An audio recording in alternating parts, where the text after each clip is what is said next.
Well, it's 4 o'clock in the morning. Um, I am packed up and ready to go to Cataloochee, North Carolina. And this is the life of a wildlife photographer. Getting up at 4 o'clock in the morning on a perfectly beautiful day and going to photograph wild elk and possibly some beautiful fall leaves today. So anyway, hope you enjoy it. All right, well, welcome back. I've been on the road for 3 hours. I'm now coming down into Cataloochee. I gotta say, if you're not used to driving out in the country and you're not used to this type of terrain out here, you may, this is a really rough trip coming in here. You can probably see me bouncing around a little bit. I do not have a four-wheel drive, and I can take this pretty easily, but if it's real muddy, let me turn on some light here so you can see me. If it's real muddy and it's real, or icy out, you really want to be careful coming down in here. And honestly, a four-wheel drive probably won't cut it. Certain times of the year, a four-wheel drive is just not going to cut it. I'm going to hold the camera over here and talk at the same time. But yeah, it's not for the faint of heart. It's really not for the faint of heart. It's a 10-mile pass that cuts through some very, very dangerous terrain when it's wet and slippery. Let me just kind of give you a quick look, and you can kind of see as we're going down through here, just how sharp the corners are here. We're kind of coming down in the park now. It's a little less dangerous in this area, but you do need to be aware that you're in a very remote area of the Great Smoky Mountains. See, there's a big hole right there I just about went into.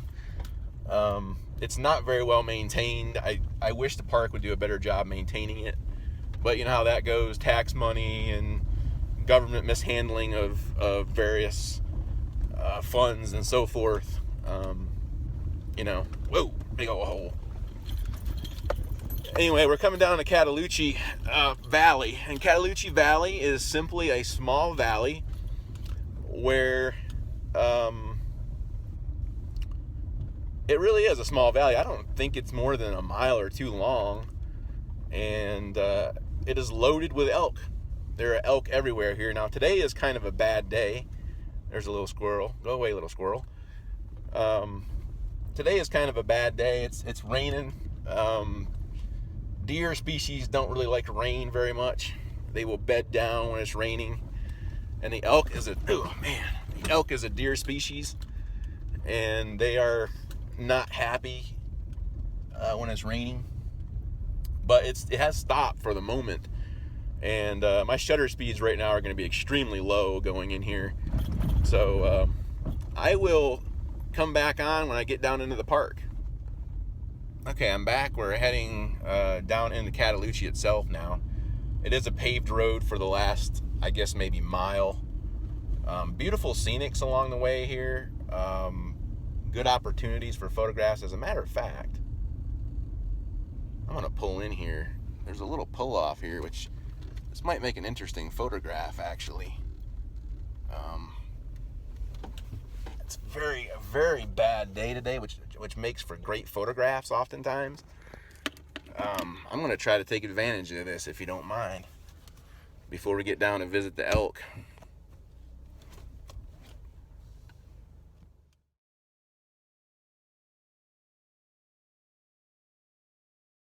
We're coming up to the elk area now. As you can see, there's a lot of fields over here. I'm not seeing any elk. That's not surprising given the weather conditions. I am seeing a lot of turkey, and here's some turkey off to my left here. I don't know if you can see them. You probably can't see them. The elk are probably bedded down right now, is my guess at this point. So you probably want to take that into consideration when you're coming here. If it's rainy and nasty like this, you're not going to see a lot of elk right off. Looks like I've got maybe one head down here in a field. Could be a bull. We're gonna come up in here and see if we can locate these elk. What you're gonna see is, they'll be in various locations. And what I try to do, I try to find a bull. Right off, I try to find a bull to photograph, because it's no fun to not we got a bull right here, folks. We got a bull right here off to our left. He's a big one. I'm going to sign off for a second, and I'm going to come back on in a minute.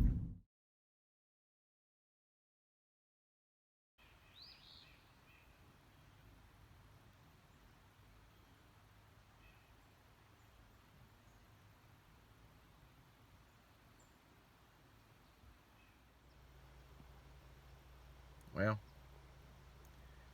it's now 10 o'clock, and we are totally socked in here with drizzle and rain.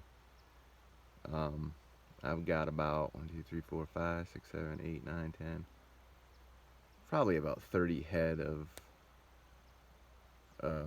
Rocky Mountain elk out in front of me, and there's not a darn thing I can do about it. I can't enter the field because of restrictions. It's raining too hard to chance hurting my gear. I'm not someone that likes to destroy my gear in the rain. And you win some, you lose some, folks. The good news is it's cloudy, and if I wait, I might get opportunity later today. I'm thinking about, when it clears, I'm going to circle around to the right here through this wood line on the back side and try to get some shots from that side. But that's all I got for now. So I turned the camera the other direction here just so you can see the leaves. The leaves are beautiful, but you can see the deep overcast skies out there. It's really, really bad. There's a little bit of blue, but you can just see how dingy it is as I pan across here. The other bad thing about this time of year is that the fields are closed completely, and so even with my 600 millimeter, I had to put an extension, or a 1.4x teleconverter on my lens, and I really don't like to do that. It doesn't look that good, but I really don't think there's a lot of danger right now with these elk. I think they're pretty much past the peak of the rut, and so I'm not worried about them at all. But I'm gonna sign off for now and hopefully come back a little bit later to kind of conclude the day. Okay, so after the rain subsided, I actually could make my way down to the right side of this massive field, and I was able to actually set up in a tree line there. And this young bull actually came up behind me. I didn't even see him or hear him. And he came up behind me, and he broke out from the tree line to my left.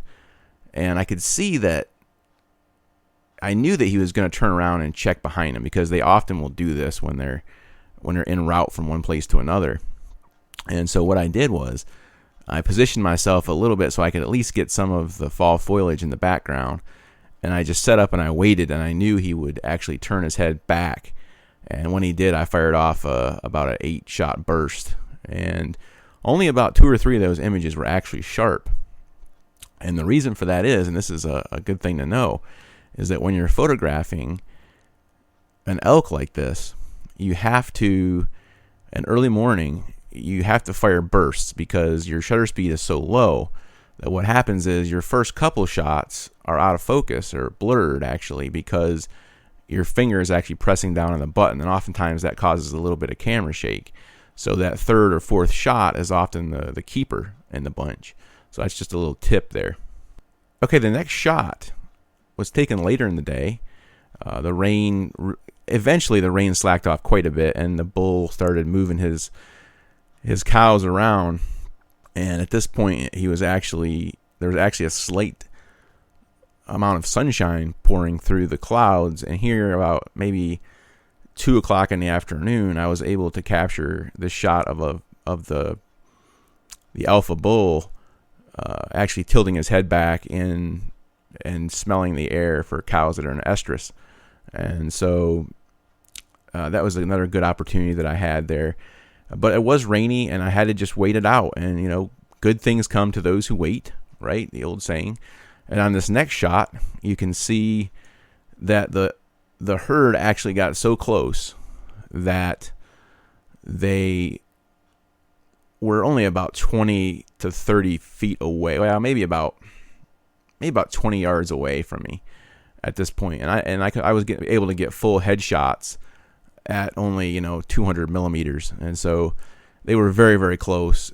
When in this scenario, if this happens to you, if you're not inside your car, it's probably a good idea to kind of back away slowly, or you do run the risk of getting charged, because this is a time of year in the rut when the bulls are very active. So a little word of caution there. And then this next shot was of a part of the bull's harem. And as you can see, I've got the bull here to the right, and I've got 1, 2, 3, 4, 5, 6, 8 of his cows. And I think there might even be a calf in that mix. There were actually 19. I actually did eventually count 19 cows and calves in his harem. So this is kind of an establishing shot, or an environmental shot. So that was pretty much the best shots of the day. It was like I said, it was a very exciting trip. It was a good trip.